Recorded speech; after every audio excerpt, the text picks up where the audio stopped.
5, 4, 3, 2.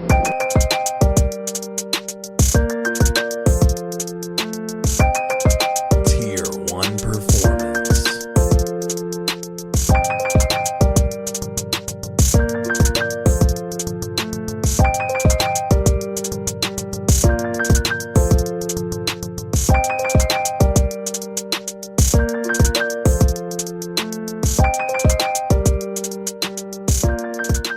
Welcome back to the Tier 1 podcast, guys. This is your host, Mitch Matulia, and I'm here with a special guest, Ethan Powell.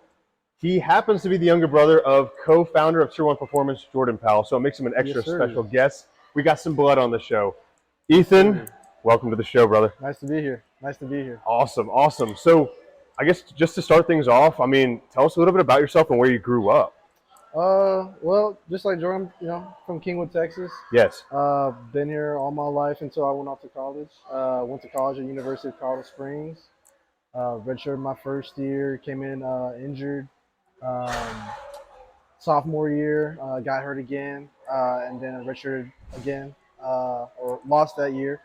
And then coming through it, junior year, COVID happened after that. Then senior year, and let it go. And then we've been, going to professional career since then. Very nice, man. Very nice. So Ethan, for those of you who don't know, played collegiate basketball, but more importantly, he played high school basketball at Kingwood Park, where Jordan and I both attended high school. And so could you dive into, Ethan, for our viewers, a little bit of how the recruiting process went for you in high school and how that looks like, and especially going to AAU basketball as well? Yeah. It really didn't happen without AAU, Whenever we first started going, my dad just had us do these online forums, when you actually look up the college you want to go to, right? See where they have a participation form, just get your name out there. Yeah. We did that. He made my brother do it. I did it. No answers were heard until I got to the AAU circuit.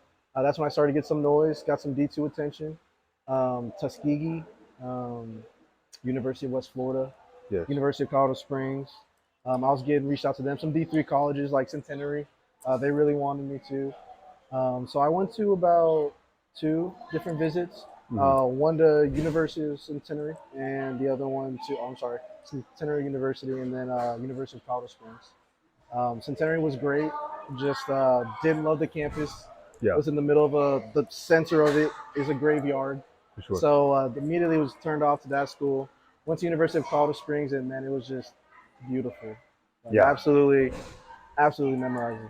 So that made my decision easy. I went over there and I had a boot on, and I think because I just rolled my ankle, had a bad ankle sprain. I was in the boot going up there inflated from the flight, and whenever I landed, played a little open gym, had one of the worst performances ever. But the coach had saw me earlier before I got hurt, and he already knew the answer, and we were talking about a full ride, but later on, I tore my ACL in the season, and then after that, we kind of discussed the scholarship a little bit, kind of made some changes, but from there, I was already set from University of Colorado Springs.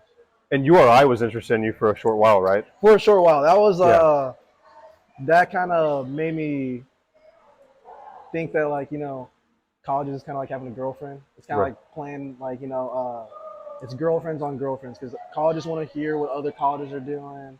They want to know who's attracted to you, who's coming after you. And so when I told them, I got some D2 attention, I got some D3 attention, they specifically asked me, do you have any D1 attention?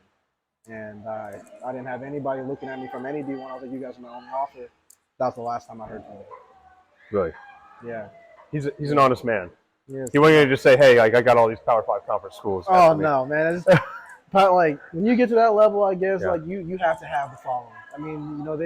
I was looking at some other guys that they were recruiting too, because they were making it known. Whenever they offer people put it on their Instagram and all that. Right. And so I saw where URI was sending their offers, and these guys that, EYBL, mixtapes and all that, these guys were very elite guards. So, it was no harm. Do you think that high school kids could realistically just play AAU basketball and not play high school and then still get recruited heavily? You gotta go to high school. Right, you gotta go to high school. It's fun to play for high school too. Yeah, but these schools, as far as homeschools or the Oak Hill academies, I would say that only works out for maybe like 40%, because Okay. you got to think about the people that are on the bench that are going to those schools. They're top talent that's not going to be seen. A lot of those guys, they're probably going to go to JUCOs afterwards. But those top 6, 7, are definitely going D1. But if it's the right decision for you, it's the right decision for you. Right. And you're a point guard. Mhm. And how tall are you? I am 5'11". Do you think that height plays like a large role, especially at the point guard position? Like I see point guards now like 6'4", 6'5", or does it really matter as long as you have good handles and good basketball No, IQ? it's not a hindrance. I mean, Yeah. it's always nice to be taller. I mean, Right. let's just be let's be factual. It definitely is nicer, Mhm. but that shouldn't affect how you impact the game at all. I mean, you get it seen at Trey Young's level, Isaiah Thomas. Yeah. Man, dudes are killers. Dudes are killers. You just gotta have the work ethic. You gotta be creative. I think that's really where it comes the most.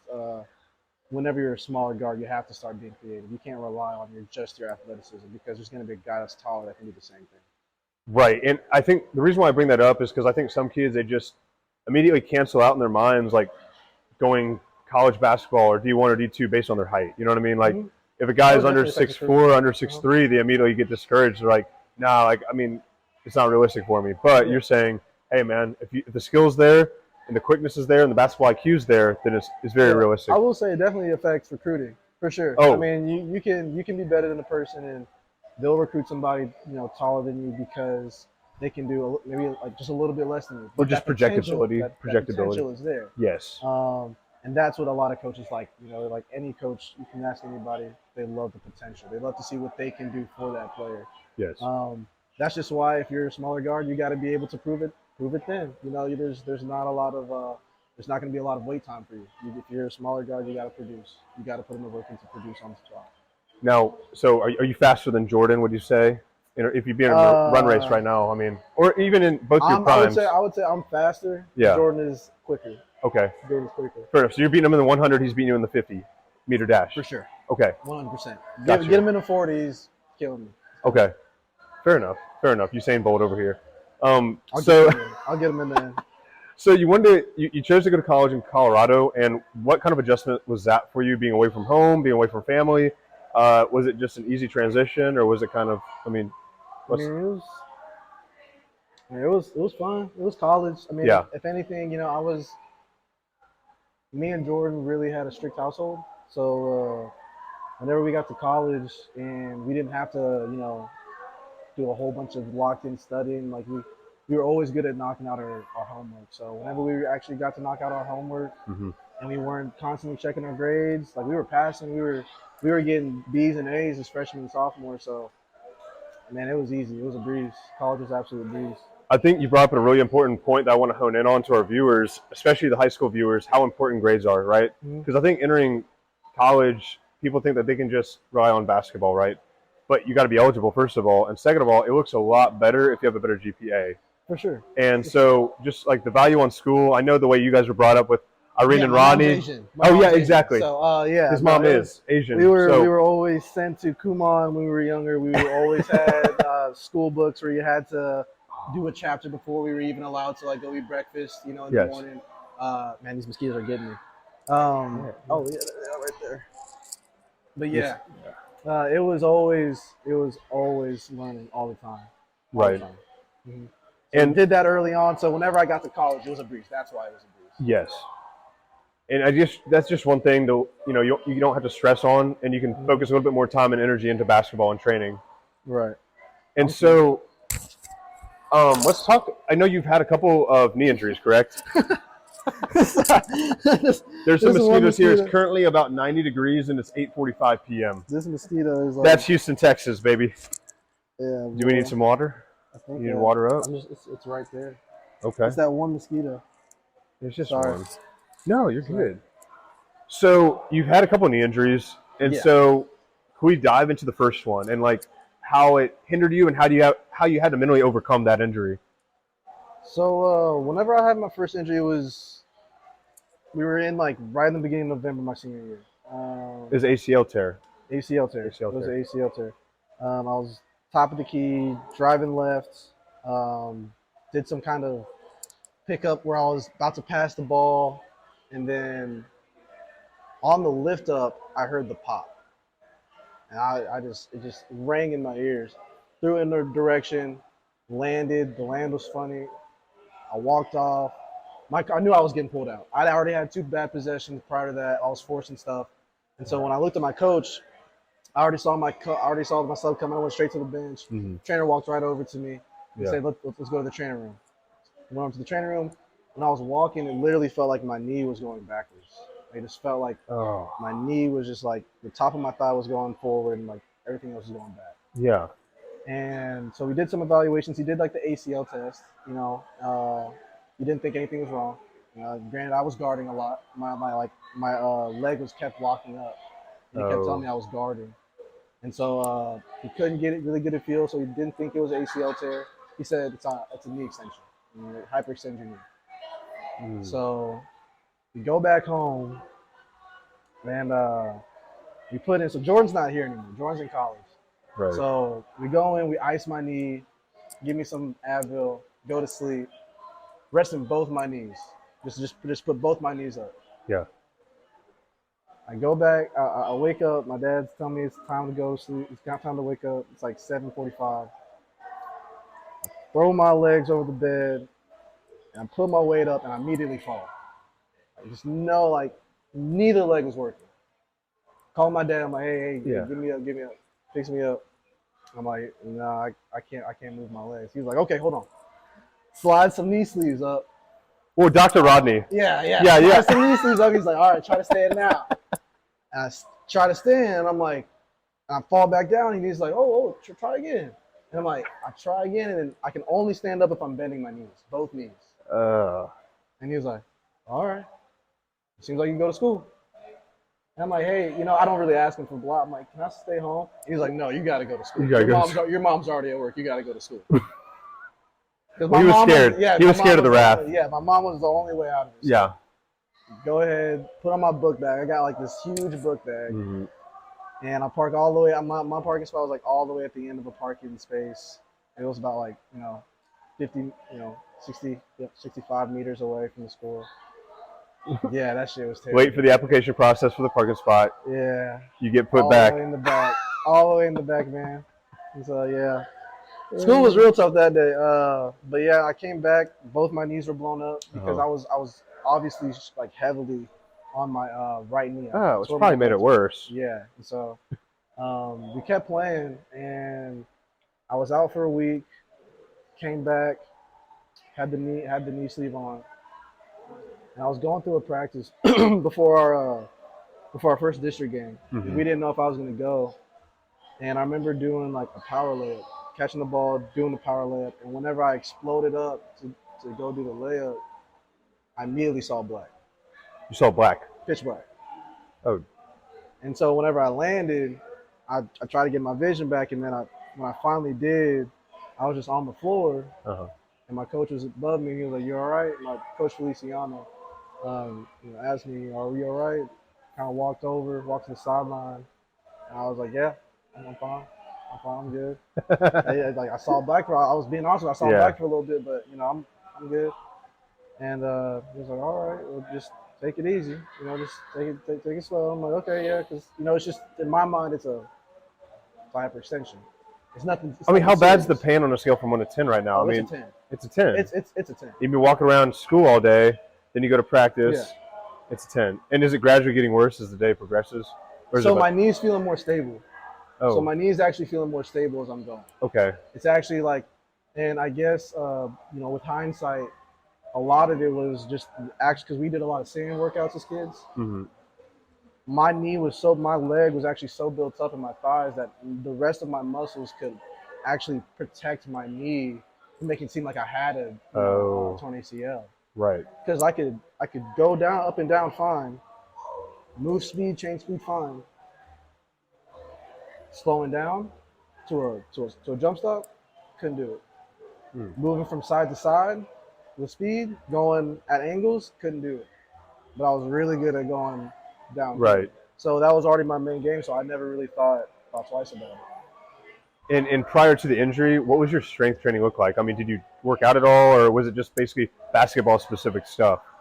It was a lot. It was a lot of non-basketball stuff. It was a lot of and definitely when I progressed, it was a lot Yeah. of sand workout. It was a lot of sand workout, A lot of sand dude. workouts. But what about like weightlifting? Did you do any weightlifting? Weightlifting. In the school we did weightlifting in school, and then also whenever my brother came back, I was doing baseball workouts. Right. I was that's how I was getting bigger. Mm-hmm. The stuff that we were doing in basketball, that wasn't getting you big. That was maintaining you. I was probably getting better with my squats. Yeah. One thing I did do by myself though, the summer, my sophomore and junior year, really hitting my junior year, I actually started putting bands on myself in our squat racks because in Kingwood Park High School they kind of have like these three bars that jut out for no reason. Mm-hmm. And so I used to always hook up some bands and crisscross them around myself, and I would just jump up, do like Wow. 20 up, Yeah. rest. Then I'm gonna do 10, going as high as I can, and then 20 more, and then I just keep doing that for like 3 circuits. And Wow. I would bounce out the gym after that. So that plus the sand workouts. Yes. I mean, who's to know how much stress that put on my actual ACLs? Right. Because none of that was like supervised, especially in the weight room. But yeah, so like I was doing extra stuff. Well, and a lot of ACL tears in general, they happen from imbalances from what I know. I don't know if the surgeon or doctors went over that with You're you. landing. So were you quad heavy? Would you say were you Yes. quad dominant? Super quad dominant. And so for a lot of the viewers out there, focusing on hamstring workouts, how important would that be for young athletes? Man. Absolutely important. And I think I feel like not a lot of coaches really try to balance the other. Right. Like, try to balance that out. It'd always be really quad heavy leg days with a little bit of hamstring snuck in there. Right, like, hey, a set of curls. A set of curls, a set of Nordic hamstring curls, Yeah. right? But I mean, there's only like 2 out of 3 with like a very quad dominant workout. And my dad with our workouts, he wasn't focusing on hamstrings either. Besides backpedaling and all that. But not a lot of people took the time to actually focus on hamstrings. Not until I actually did rehab did I actually focus on that. Right, and how long did rehab last for you? Like, because this was your senior year. This is my senior year. And how far into the season was it? It was the beginning of the season. So I tore my ACL and I played 3 months on it before I found out I had a torn ACL. So you waited 3 months to get an MRI. Yeah. Oh wow. So you played on a torn ACL for 3 months, just to finish the season out, just to finish your senior year, basically. Well, I didn't know I was torn yet. So they actually, the trainer, I was going to the trainer like a lot, every day almost. And they said, hey, we got a specialty trainer that comes in at the end of the year for the football guys, for the baseball guys to see, what's bothering them or if they need to go to someone more serious. Yeah. We want you to come over and see what's wrong. And I go in there like 7 o'clock in the morning on the late arrival day. So I was already mad. Right? So go in there and this guy moves my knee like twice. Just boom, boom. Oh yeah, it's torn. Just like that. Why did they get a second opinion to begin with? Like, what was the? Oh, we didn't. I mean, that was ours. That was our fault. If we didn't get a second opinion earlier. But because it wasn't getting any better, even though you were going to physical therapy every day, or was it getting a little bit better? So it wasn't fixing it, but it was like it was a Band-Aid. It was a Band-Aid. It was almost like I was basically at that time making my leg stronger. It was almost like prehab at that point. Okay. Fair enough. But I was putting damage on my leg because what could have just been an ACL tear. Whenever we did my MRI, I had torn a little bit of my meniscus as well, and from the constant pounding, which you have to guess from what the doctor told me. Yeah. I had not shattered. I had fractured the top of this bone right here, like my finger or something like that. Yeah. And so, were you already committed, or did you already sign to college at this point? No. So I didn't sign yet. I was still weighing my options because I was actually heavily considering University of West Florida. West Florida. I was waiting on that visit. Okay. They wanted to see me play a little bit. They wanted to see how my season went. Yeah. But obviously, once they got news that I tore my ACL, that coach stopped all contact with me. That was a top D2 school, right? That was a really good D2 school. Over in Florida, Pensacola, something like that. Oh yeah. So yeah, really nice school. Not a bad place to be. Oh yeah, no, I watched one of their games online, and yeah, everybody was dunking in warm-ups. Like they had everybody from 5'10" to like 6'8". Everybody was dunking. Super athletic. Yes. Super athletic team. Yeah. So I guess mentally, how did the knee injury? Did you view it as a setback at first, or did you kind of view it as an opportunity to enhance your mental capacity and gain some mental strength from it? Oh, 100% was a Yeah. setback. 100%. Yeah. Yeah, I was pretty mad because it's senior year. Oh yeah. And yeah, it just that hurt. That hurt to kind of watch that go by, and I felt like uh, we had a really good core group of guys that year, and we could have made it really far. Um, and yeah, I missed out on that. Plus, man, that rehab was crazy. It was crazy hard. How many hours a day were you putting into physical therapy rehab? 2 hours every other day at this rehab, and then basically 2 hours at home. Yeah.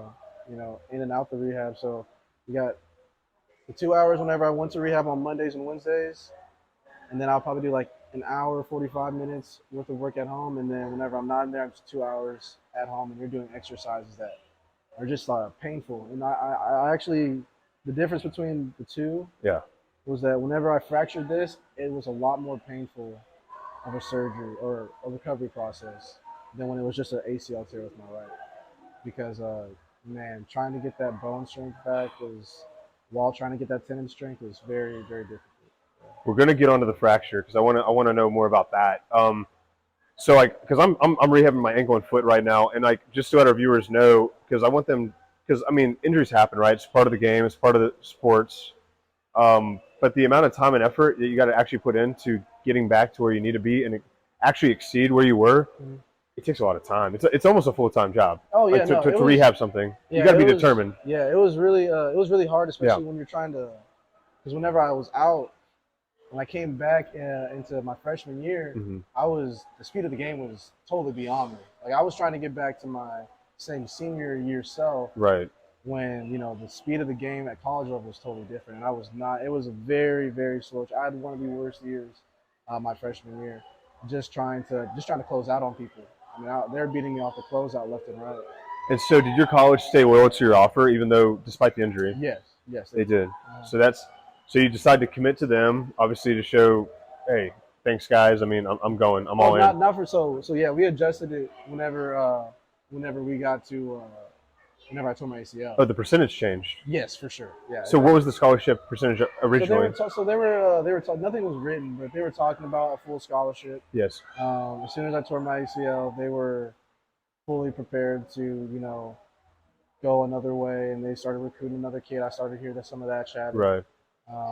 And I know that they told me that the athletic director wasn't willing to offer me a full contract, and that's how they spun it off to me. Which you could take with a grain of salt, but right. Yeah. After that, we had a little bit of a change. I think I got I'm not gonna say the amount, but it changed. It changed for sure. And you're talking like out of state tuition on top of that. Yeah. Well, the thing is that my academics really helped me out a lot too. So it's not like we were very reliant on the athletic scholarship. Right. I did good with my academics. Yes. So that helps me a lot. You've got to fall back on academics at the end of the day. Because at the end of the day, they match that to their combos. They always try to pull academics first. If you have a parent in the military, they're gonna try to stack that on top of there too, and then they're gonna give you whatever athletic scholarship they can fill because they're trying to get the best team they can build. Right. So, it's a business, ultimately, and things can take your body out of the equation, but nothing can take your mind out of the equation. So I think, for sure, obviously, the studies and the academic scholarship, it's very important. Yeah. I'm sore a little bit. It looks good. Yeah. It looks good. Goodness. You look like Rambo, dude. Maybe I should just take it off and jump in the pool now. My goodness. Might as well. All right. So getting to college, I mean, you said the speed of the game changed. Was that the biggest difference between, aside from the skill level, obviously, would you say the speed of the game was the biggest factor between high school and college basketball? The speed of the game, and just better players. I mean, you got better players. These dudes were the best people in their high school too. Right. Great players. You actually playing with players who actually know how to use their size. Yeah. At that point, dealing with some really crafty guards at the D2 level, man. And I'll tell you, the guards are probably the thing that'll surprise you the most about the D2 level because there's just such an overflow of guards. Right. He got overlooked, right? Yeah. Yeah. And man, you got a lot of undersized guards that are some killers in D2. Like absolutely. And did a lot of guys on your team end up playing like overseas or anything like that? Yeah, a lot of them Yeah. do. A lot of the D2 guys play overseas. A lot of that's man. Overseas is a totally new world. I mean, you got so many guys that people that were the 7th to 9th, 10th man from Georgia are going overseas, and they're playing with like the guys from the top of D2s, and they're it's a whole thing. Yeah. And I also want to dive into like your training at the collegiate level. So how did that change? Did you guys have like a specialized basketball training coach or anything like that, or strength coach rather, that would work with you guys? Oh, we had so our strength coaches like rotated. Mm-hmm. It was kind of weird. So they were in their I think second year of their graduate program, and they needed like hours, and they would get with us, and they would finish that out. Our first training coach was great. His name was Derek. Man, super. He came from a hockey background. Super quad heavy and hamstring guy. Like I had the best leg workouts, and that's what I needed coming off of my ACL. The best like lower leg workouts ever. Yeah. Man, he really believed in pushing your maxes. He didn't believe in 1 rep maxes. Always 3 rep maxes. Always 3 solid rep maxes. Yep, I agree with that. Yeah, and I agree with that. When on my second year, we had another guy who came in, and he followed Derek for a while. Actually, I think his name was Derek. I could be getting the names mixed up, but he was great too. Oh, yeah, just fix your mic there a little bit. Just make sure it's yeah. There you go. No. But yeah, my second year, same thing. That guy was great too as well. And third and fourth year, we had a girl, and she was a little bit more mobility focused because, and granted, my second year we had I think about 1, 2, 3. I think we had about 4 ACL tears, 4 ACL to MCL tears on our team. Dang. Yeah, so it was ridiculous how many knee injuries we had. We had a lot of back injuries the following year after that. So we switched our entire focus from no more load heavy, straight mobility, straight yoga, a little bit more on the high rep, low weight. Wow. So yeah, our program switched quite a bit. Well, and what's crazy is like I think most sports can kind of implement bodybuilding type of idealisms as far as like balance, right? And so like when I train legs, there's like a hamstring specific day per week, and there's like a quad dominant day per week. And ideally, like you hit RDLs, you hit Bulgarian split squats, you hit hamstring curls. Do you think those type of exercises could play a role if done correctly and performed with obviously strict form at the basketball? Definitely. That's what we were doing our first and second year. Yes. Absolutely. Nordic hamstring curls, talking single Bulgarian split squats to hit the glutes and the hamstrings, lunges, things like that nature. Yeah. He was very much in. Just because we were basketball players doesn't mean we couldn't do that. Right. That's exactly how our trainers looked at it our first and second year. And that's my philosophy with baseball athletes too. It's don't stray away from the lifts. You just have to do it. Perform the lifts with somebody who knows what they're doing, right? Like somebody that can overlook your form.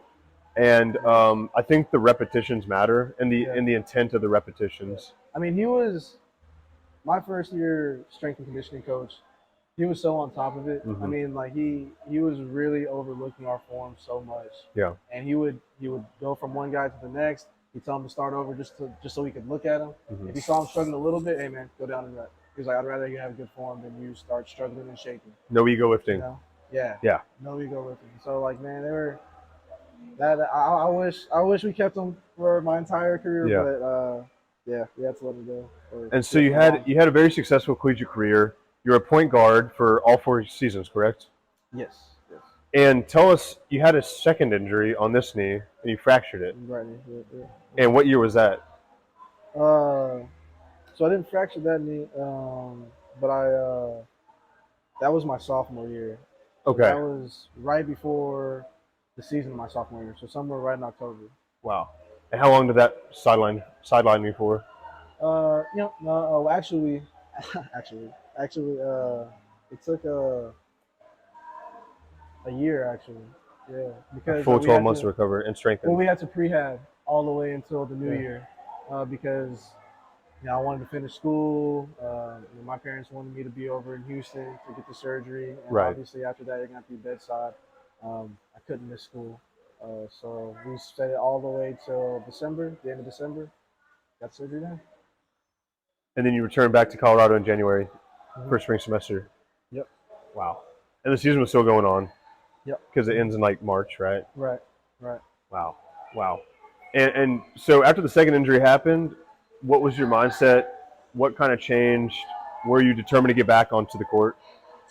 Oh man, I was definitely in a dark spot. Yeah. When I took my second one, because I was in a dark spot the first. Right. But yeah, because I knew I was performing so well. Yes. I actually was doing really well my sophomore year up to that. And yeah, it was more disappointing than anything. You build up a lot in your head whenever you're in that whole rehab that you're coming back to this year to make an impact. You're making a name for yourself. You're proving all the haters wrong. That type of stuff. And then to not do that right before the season and for it to start over again for another year, Yeah. for another 3 months and then 9 months on top of the rehab. It's really sent me into a dark spot. But I had my teammates there that hung out with me all the time. You know, uh, Shout out to my basketball teammates, man. They were my homies. Yeah. Uh, Helped me get out of it. And that's just really how to be around. I just have to be around a lot of friends and help with my mental health. Yeah. But yeah, after that, we got to that rehab. It's gotta be tough, dude. I mean, and because I don't know how it is in basketball, but in baseball, I know like junior year is your most important year. Mhm. I mean, performance-wise, like for scouts, for NBA scouts, for MLB scouts, that's the year that they want to see you progress, and Mhm. see some separation between your sophomore and junior year, Mhm. right? And so, did you sit out? Did you get redshirted? Did you get a medical redshirt? So no, I didn't get a medical red shirt that time. Because you were back in time for beginning of your junior season. I'm actually trying to remember. Yeah, no, actually, I think I did get that medical red shirt because my season hadn't started yet. Okay. So I have a lot of years built up because plus the COVID year. They gave So you me. could still be playing technically if you wanted to. Oh, I can still be playing. He still has another year or two of eligibility. All you I think coaches out there, I think I have 2 more years left. you Yeah, still 2 more play. years. You still play at 24 hour. Oh man, I couldn't do it for a whole season though. I start breaking off like a bad Honda or something. You're popping whenever we have you do stretching videos, Oh man. man, oh yeah, no, yeah, oh man. On our YouTube channel. Everything pops. Everything pops. Yeah, man. I can't do it no more. And so post athletic career, you get out of college. What's your mindset then? Like, where do you go from there? Sorry, one more time. So after college ends, do you know exactly what you're going to do? Or are you kind of like, because we always talk about the end of athletic career, you're kind of lost in a way. You know what I mean? Yeah. Like, what's next when all you know is athletics? Yeah. No, I had no idea. I Yes. was out there fishing in the dark. Right. I had a little something with Northwestern Mutual. Mm-hmm. Didn't want to do it. Didn't Right. want to do it at all. Just totally ghosted them whenever.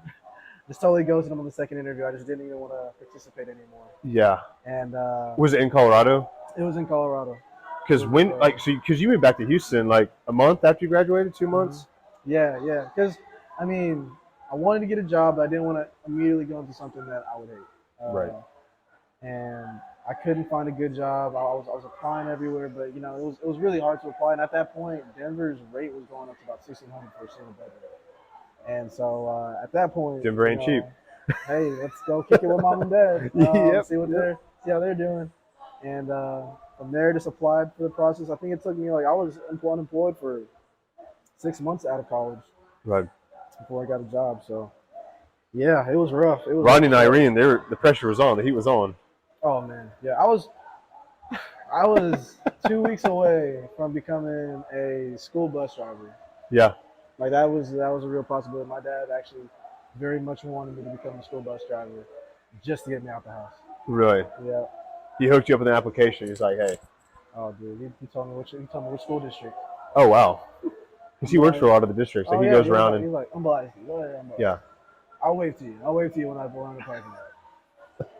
Yeah. But you got a great gig. Yeah. You're doing construction now. You're a project manager.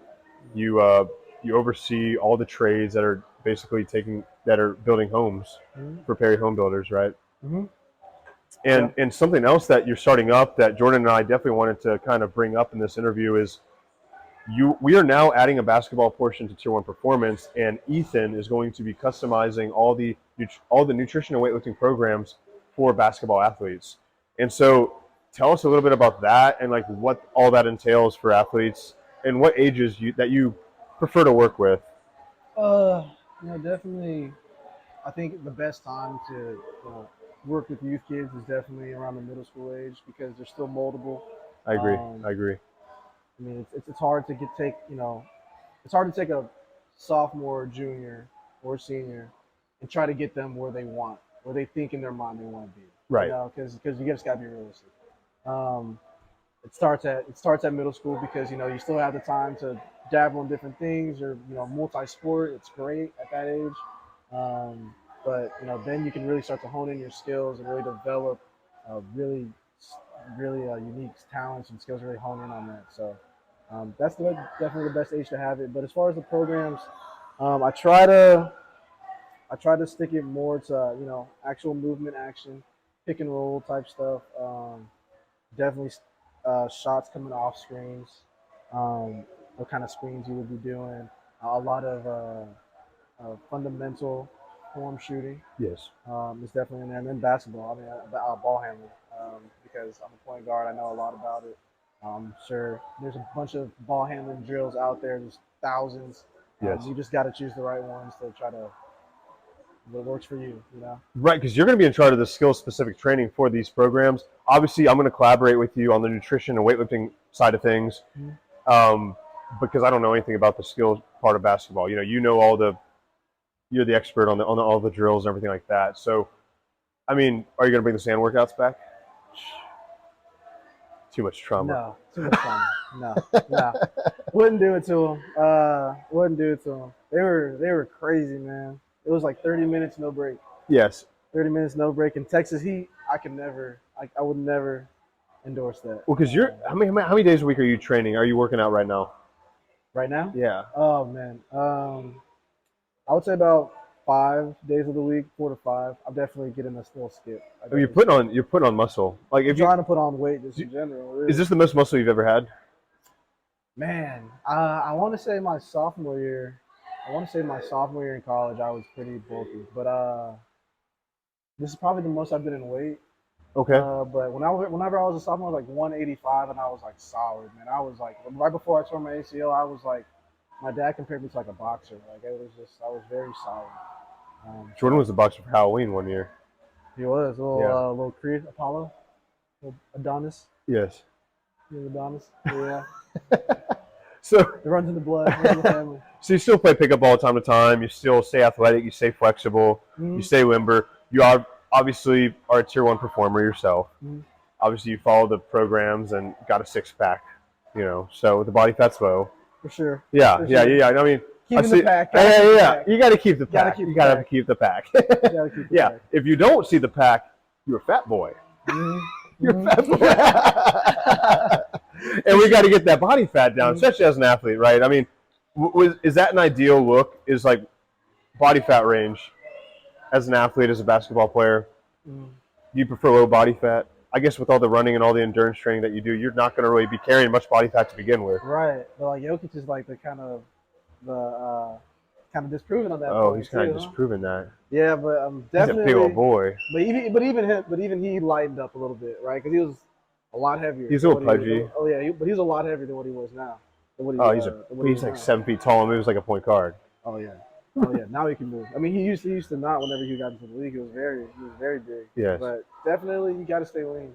I mean, that's one thing I got to say that with my training, I never really took seriously. Yes. I loved what I ate. I loved pizza.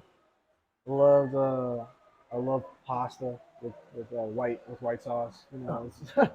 Filipino coming out of you. Yeah, plus I'm Filipino, so I'm eating all the greasy food, man. So yeah, I never really took my health seriously. That's probably one thing. That's probably like maybe one of the regrets I have. Yes. As far as rehabbing is that. And last thing before we wrap it up, how much has the game changed since you've been in high school, since you've been at the college level? Because it's been, I don't know, give or take 4 to 6 years now. How much has the game evolved? Uh, Evolved, not so much. Really, it's been it's almost had this like topple effect. Okay. You got all these guys from like AAU coming into college with these NIL rules now, and man, all over the universities, the level of competition is just rising, and it's crazy. I mean, this last NCAA tournament was absolutely ridiculous, and I just think more small colleges are gonna start showing out. You're gonna start seeing them in the NCAA tournament making deeper runs, Especially with the transfer portal, right? especially with the transfer portal is huge. Yeah. Transfer portal is huge, and Well, you're even seeing teams at the College World Series that never would imagine being there, but I think they capitalized on this transfer portal. yeah, and honestly, like high school recruitment has changed. Yeah. It's hard as a senior to get a full ride. I bet. I mean, you got all these dudes that are ready to produce now. I mean, and to the point whenever we were making our first topic, these smaller guards, potential's huge now because they're not going to take the 5'10" senior coming out of high school, and they can take the 5'10" sophomore about to be a junior coming from a D1 who didn't get any playing time. Right. Right. Yeah. He already has the body, so that's what you're competing against. Right. So it's really hard, and they are going to choose that 6'4", 6'5" guy that has a little bit less, but a lot more potential. A little less skill, a lot more potential. So that it's become a beast to try to make it out of high school as a senior. I would imagine. And obviously, with our programs comes the mentoring, and that's something that you would offer to high school and middle school athletes coming up. Is hey, how to get recruited, what routes to go, maybe junior college, maybe D2, maybe D3. You'd obviously be able to give them all that advice. Yeah, and I mean, like, man, definitely don't stick to the D1 stigma. D1 scholarships are hard to get. It's Very competitive. It's very competitive. It's a very competitive space. Definitely go for it. If that's your dream, go for it. But at the end of the day, find a school you like. Find a campus that you can actually see yourself being there for 4 years. Actually go to a school and try to find some culture. Try to find stuff that makes you want to stay. That's the best thing I can say because at the end of the day, all those credits don't transfer over. So man, if you're trying to get a degree, man, just choose a school you like and stick to it. Work your way up. Just keep the grindstone. Keep the grindstone. Well, Ethan, man, we're out of time. Thank you so much. This was awesome. We got to do it again. We appreciate having you on the show. Guys, have a great night.